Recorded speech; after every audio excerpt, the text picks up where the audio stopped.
আজ না বড্ড ক্ষমা চাইতে ইচ্ছে করছে জানো, কারণ লাইফ ইজ সো আনপ্রেডিক্টেবল। আগেকার মানুষদের তাও মোটামুটি একটা লাইফ স্প্যান ছিল, কিন্তু এখন সত্যিই মানুষের নিঃশ্বাসের বিশ্বাস নেই।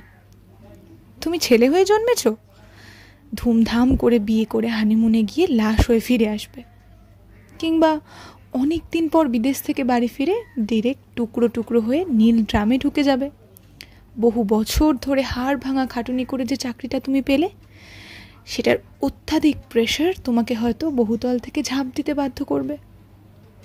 তুমি মেয়ে হয়ে জন্মেছ, হাসালে বাপু। এবার তোমার জীবন নির্ভর করবে তুমি কোথায় যাচ্ছ, কখন যাচ্ছ, কার সাথে যাচ্ছ, কি পড়ে যাচ্ছ তার উপর। কি মেয়ে ডাক্তার? আচ্ছা, নাইট শিফটের সময় সেমিনার রুমে একা ঘুমানোর কি দরকার ছিল? তুমি কলেজে যাচ্ছ, তাই একটা মেয়ে হয়ে 2-4টে বডিগার্ড ছাড়া তুমি যেখানে সেখানে যা খুশি পড়ে কি করে বেরিয়ে যেতে পারো? আর এসব ছেলে মেয়ে না হয় বাদই দাও তো। আমরা এখন এমন এক সময় এসে দাঁড়িয়েছি যেখানে টাকা আর ক্ষমতার দ্বারা একটা মানুষকে যেমন সিংহাসনে বসানো যায়, তেমন সাধারণ মানুষদের পায়ে পিষেও দেওয়া যায়। বোকার মতো আমাদের জেনারেশনটা ছেলেদের বেশি দুঃখের জীবন নাকি মেয়েদের বেশি দুঃখের জীবন এই নিয়ে এক কম্পিটিশনে দৌড়ে যাচ্ছে অবিরাম। মাঝখান থেকে অবিচারের অন্ধকারের থেকে বেরোতে পারছি না আমরা কেউই।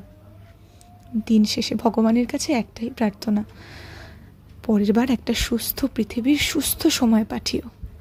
আর হ্যাঁ, জীবন তো খুব ছোট, তাই আজ সকলের কাছে ক্ষমা চাইছি যাদের জ্ঞানত বা অজান্তে দুঃখ দিয়েছি।